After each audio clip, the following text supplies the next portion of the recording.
would find Zahi denying that there's tunnels on the Giza Plateau. Correct.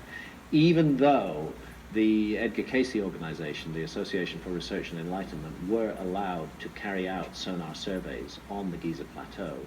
It was done very secretively, but they were allowed to do that, and those sonar surveys did identify tunnel systems underneath the Giza Plateau.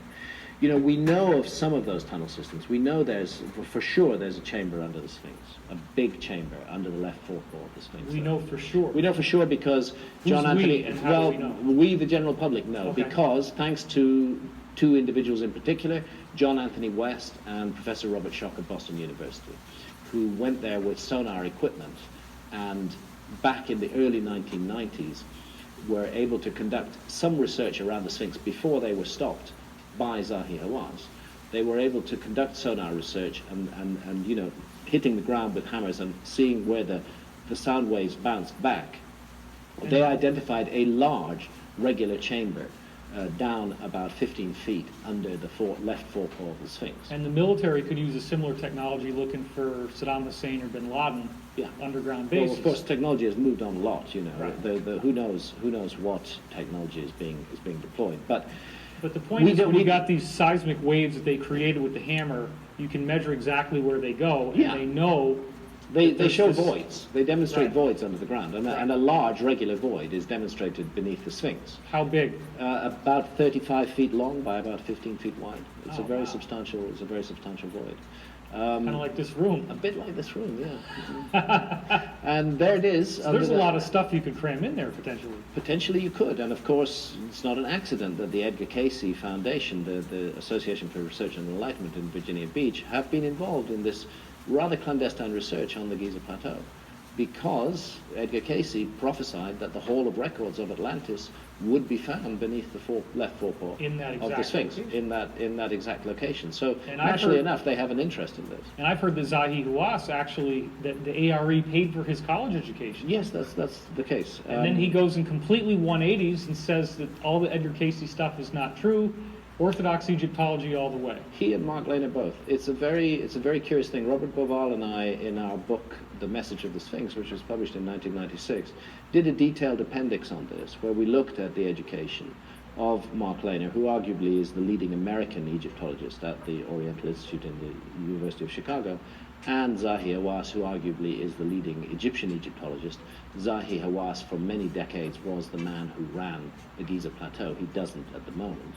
And it turns out that both of them are closely connected to the Edgar Cayce organization, and they were indeed sent through college by the Edgar Cayce organization, and then returned to the Giza Plateau to become the prominent figures that they subsequently became. At which point, both of them then say that they no longer believe anything that the Edgar Cayce organization say, that there is no Hall of Records of Atlantis, and so on and so forth. But both of them still continue to give lectures at the Edgar Cayce organization in Virginia Beach. So And Mark Lehner I'm not saying that we have to come to any conclusions from that. I'm just saying I find it odd. And Mark Lehner wrote the book, The Egyptian Heritage, which is He still did. the defining book on Edgar Cayce's He did Atlantis indeed. story. He did indeed, yes. Of course, now he says he's changed his view, and indeed, we're entitled to change our views, but it's still odd. Perhaps they were threatened, perhaps they were bribed, we don't really know what it is. Who knows? Who knows what's going on? All it does for me is it adds to the feeling that there's a hidden agenda at work on the Giza Plateau, and that we, the public, are not being told everything by any means that is going on there. And yes, the notion that there is an underworld of chambers and passageways beneath the Giza Plateau is well founded in the ancient Egyptian texts. After all, the ancient name for Giza was Rostau, and Rostau is also found in the ancient Egyptian books of the dead, and particularly in what's called the book of what is in the Duat. The Duat was the ancient Egyptian afterlife realm, which at one level is an area of the sky, quite an interesting area of the sky in its own right, involving the constellation of Orion over to the constellation of Leo. And at another level is a three-dimensional space of underground chambers and corridors and passageways. And there's a very strong suggestion that, you know, this notion of as above, so below, that what is in the heaven is replicated upon the earth, that we should expect to find an underworld of chambers and corridors and passageways beneath the Giza Plateau, and all the indications are that we are seeing that today, and that the subterranean chamber beneath the Great Pyramid and that odd dead-end passageway that runs off it, they're part of this. Most people who are not intimately familiar with this, like I've been since the 1990s when I read fingerprints, may not know Zahi Hawass. Zahi Hawass is the director of Egyptian antiquities. Well, he was for a very long time. Zahi's star somewhat fell with the fall of the Mubarak regime in Egypt in the Arab Spring.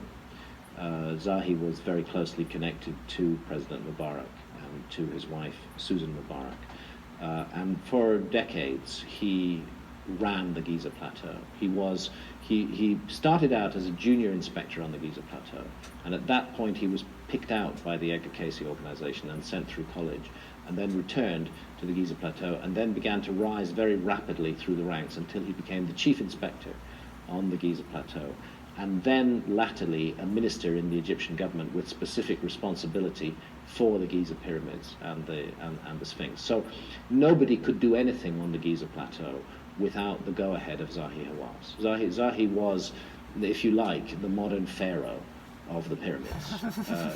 You couldn't move an inch on the Giza Plateau without his say-so. It had to be done. Any TV crew that worked there, any archaeologists that worked there, any research, it all had to go through Zahi. If he said yes, you could do it. If he said no, you couldn't do it. It was a simple one-stop shop for working on the Giza Plateau. And what was his opinion about Atlantis or any of these alternative Well, if theories? you see, this is the problem, because Zahi has this heritage of being sent through college by the Edgar Cayce organization. He continues to this day to give lectures at the ARE in Virginia Beach. But if you ask him about this, he says, "Oh, it's all nonsense. I don't believe in Atlantis at all." And he's the more Catholic than the Pope. You know, he's the mainstream archaeologist's mainstream archaeologist, and he's the popular face of Egyptology. He's been on so many documentaries, constantly repeating and re-emphasizing the mainstream view and ridiculing alternative views. But his heritage is in the alternative side. So what if we wanted to send somebody out there and try to drill a core sample down into this chamber under the Sphinx? Is Zahi going to let that, or would he have let that happen? Well, he certainly wouldn't have let that happen when he was running the show. Whether it could happen now, I don't know. I don't know what powers are at work in Giza today. I'm interested to see what happens next. And you know, Zahi's star did fall with the fall of the Mubarak regime, but he's rapidly rehabilitating himself. He is, you know, Teflon man. Nothing sticks to him.